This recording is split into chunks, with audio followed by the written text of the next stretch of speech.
Have a Phillips with Campus Reform. Today we're at Florida International University talking to students about their opinions of socialism and if they'd support a socialist GPA policy. Would they be willing to share their high GPA with people that have a low GPA? Because after all, it's all about equality. Which would you rather have in America, socialism or capitalism? I would say socialism. How do you view the word socialism, favorably or unfavorably? I guess I would go with favorably. Prepare yourselves, patriots. You are about to witness a group of students who just love socialism. They love it. That is, until they realize, hey, what if I have to give up some of my own hard work? Then all of a sudden, the equation changes. Isn't that cute? So we're gonna get right into it, and it's gonna be a lot of fun, guys. And as always, I'm your host, Darian, and this is Resist the Mainstream. Have a Phillips with Campus Reform. Today we're at Florida International University talking to students about their opinions of socialism and if they'd support a socialist GPA policy. Would they be willing to share their high GPA with people that have a low GPA? Because after all, it's all about equality. Which would you rather have in America, socialism or capitalism? I would say socialism. How do you view the word socialism, favorably or unfavorably? I guess I would go with favorably. Like, I have family in Europe. They go to college for free. Their healthcare is paid for. They don't have to worry about it at all. I favor that over capitalism. Okay, got it. I also think I favor that, like, socialism over capitalism. Socialism is more geared toward, like, helping the people in your, the governed. I'd rather people have that same opportunity. There's a lot of excess in America. The main idea of socialism being that people at the top are doing their fair share to help people at the bottom, trying to prevent disparity of income and trying to prevent excess, as you called it. So on campus, if there's a GPA disparity where there's people at the bottom with a poor GPA, would you support a policy where people at the top spread the wealth and give that GPA to people at the bottom? Help them get a better GPA? Yeah. I'm all for helping. I wouldn't give, let me just give you some of my points. But it's about being fair, right? We got to help people at the bottom. I've lost a lot of sleep, so I don't know if I will be fair. It's hard. I guess it would be kind of like hypocritical for me to say no. That's completely different. How is it different? Because I'm studying all day for my grade. What do you mean by sharing it? Like literally, like giving them a chunk of my GPA? Yep. Dang. I would want to say no, straight up. But what's the difference between earning a high GPA and not wanting to give it away, but then earning a lot of money and also not wanting to give that away? Well, I feel like the difference is that you study for your grades, right? And grades often reflect how much time you spend studying. But You gotta work pretty hard to become a millionaire. I mean, I'm not denying that fact either, but for the regular working person, And what about the regular student? If you guys are enjoying this video, please do me a big favor here. Drop that like. We really appreciate it. And hopefully we can get a subscription for you guys too if you decide it's worth it. There's a similarity between earning your salary and maybe not wanting to give it away to people that aren't working to earn it. And same thing with the GPA where you earn it and you say, well, I don't necessarily want to give it to anyone who might not be working for it.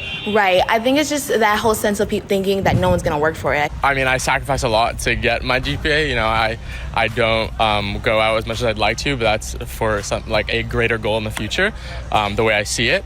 So no, I wouldn't sacrifice my own things, sacrifice my own time to help somebody else who didn't want to make those same sacrifices. There's some people who are in the bottom, but they really are working, and there's some people who are in the bottom and they deserve that poor GPA. Kind of like people making money with their income. Exactly. You know what I'm saying? Some people. Let's not throw shade. But isn't it about helping the less fortunate? Basically profiting off of my work for you. So who's really the bad guy here? I don't think that'd be a good idea because then you're taking away from people that earn that grade. And what about the ones that aren't really working hard for their grades? So they're just going to get something they don't really deserve. Got it. And do you think it's similar with your salary? Yeah, I definitely do. No, that's the complete opposite of meritocracy. It's the complete opposite. That's awful. I don't think they're comparable because your GPA is not directly linked to, your quality of life necessarily. But you still have to earn it the same way you'd have to earn a salary, right? Well, I don't think most rich people in this country necessarily earn it. Much of that money is inherited. Much of that money, is made from the stock market, which they're not actually working for that. They're pressing a button behind a computer for that. I mean... Well, then there would be no point to having a GPA because then if everyone has the same, then there's no metric, right? But it's all about fairness, right? Well, is it fair? I look at it this way, right? is it fair for everyone to have the same outcome or to have the same opportunity, right? For me, having the same opportunity is what is fair, right? Not the same outcome, right? Because if I work harder than you and I get a better result, then it is only fair that I get a better grade or I get a better opportunity than you, right? At the end of the day, people get rich because of sacrifice, all right? Yeah, sure, some people get wealth handed to them, they get lucky, whatever, I get it. But that's not the case with most people in the United States. If you actually look at the stats on this, people in the United States move up and down echelons of wealth all the time, all right? Usually down to up, all right? You have a lot of people who get rich after having been poor, working class, middle class, whatever. They save and build wealth over time, all right? It is the American dream after all. And yes, it's largely dying, but that's a different discussion, okay? Still, at the end of the day, hard work can pay dividends, even in this terrible Biden economy, hopefully soon to be turned better thanks to President Donald Trump. We shall see. Also, you ever notice how people are so generous with handing out money until, it's their own money, or in this case, their own grades? And, before somebody says, oh, well, that's different, grades and work, it's different. No, it's not, okay? At the end of the day, it's about merit and the reward, right? Presumably, these good grades will help them go and get a good job or whatever in the future. Maybe that's not true in practice, but again, different discussion here. There are layers to it. At the end of the day, these college students, they don't even know what it's like to work, all right? Most of them don't really have jobs. They're probably just living off loan money, mommy and daddy's money, maybe a bit of both. They don't get it, all right? They don't understand what the real world is. On that note of being generous with other people's money, people in the Ukraine crowd are like this all the time, or, also with our greatest ally, as they call them. I will often ask these people, hey, how much money have you personally donated to these foreign nations that are, not the United States of America? They say, oh, that's irrelevant. Is it really? You're so happy to forcibly take my money, my point of gun, and hand it to these nations, but you won't do it yourself. You can apply this to so many other examples. Migrants in the houses, all right? People say, oh, we need to spend all this money, taxpayer money, to house migrants, these illegal immigrants. Let them in, let them in. Okay, will you give up your room and house one of these people? No, I can't do that. My house is small. Oh, okay. Oh, now it's an issue. One more point I gotta make, because this is important. This idea that socialism is, helping people and it's so lovey-dovey and capitalism is exploitative, what a bunch of crap, all right? We need to completely dispel this notion. It's just ridiculous. All capitalism is, if you look at the definition of that word, is essentially people in private industries doing things for a profit.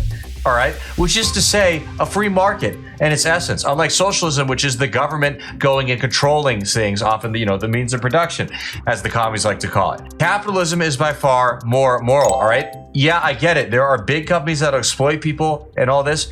I understand that, and I would even argue that monopolies and things of that nature aren't really emblematic of a free market and should be regulated. That's not the point here. The point is that private party transactions between consenting adults is the way to go. That's how you have a good and functioning economy.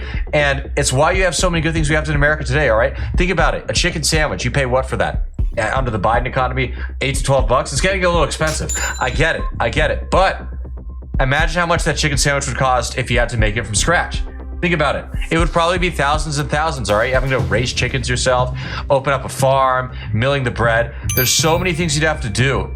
It'd be insane to even fathom. It would be a lot of money. At the end of the day, meritocracy trumps all, and that's the way we gotta go. And with all that being said, everybody, we really appreciate you tuning in. How'd you like it? Did you enjoy the video? Comment below, let us know what you like, hit that subscribe button, and we'll see you again soon. God bless.